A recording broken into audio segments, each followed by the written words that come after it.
नमस्कार.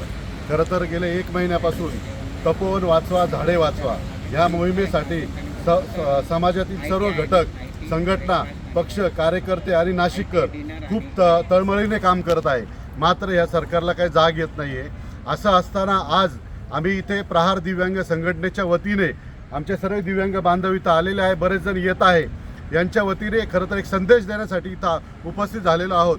कारण महिना झाला सरकारला सांगूनही गिरीश महाजन इथे येऊन गेले. त्यांनी काही आम्ही तोडणारच असं सांगितलं, मात्र त्यांना कोणी दाद दिली नाही. म्हणून कालपासून मुख्यमंत्री स्वतः रिंगणात उतरले आहे आणि ते पण सांगत आहे की आम्ही हे तोडणारच.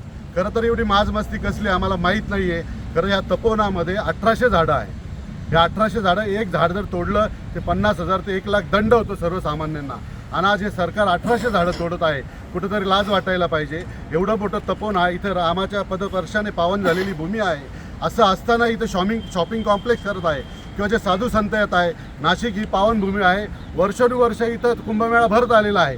प्रत्येक वेळेस थोडी झाडं तोडलेले, शॉपिंग कॉम्प्लेक्स केलेले, असं काही नसताना फक्त टक्केवारी 220 कोटी कमवायचे, त्याच्यातून ठेकेदार उभा करायचा आणि त्याला जगवायचं. हाच प्रकार फडणवीस साहेब इथे करत आहे. याचा विरोध म्हणून इथं सगळे दिव्यांग बांधव आम्ही जमा झालेलो आहोत आणि आम्ही सर्व दिव्यांग बांधवांच्या वतीने, प्रहार जनशक्ती पक्षाच्या वतीने, प्रहार दिव्यांग संघटनेच्या वतीने इशारा देतो की तुम्ही लवकरात लवकर हा शॉपिंग कॉम्प्लेक्सचा कमीत कमी तो विषय तरी स्थगित करावा आणि झाडं तर आम्ही तोडूच देणार नाही. वेळ पडली तर आम्ही सगळे दिव्यांग बांधव आम्ही रस्त्यावर उतरू, आम्ही जीव देऊ, मात्र तुम्हाला झाडं तोडू देणार नाही.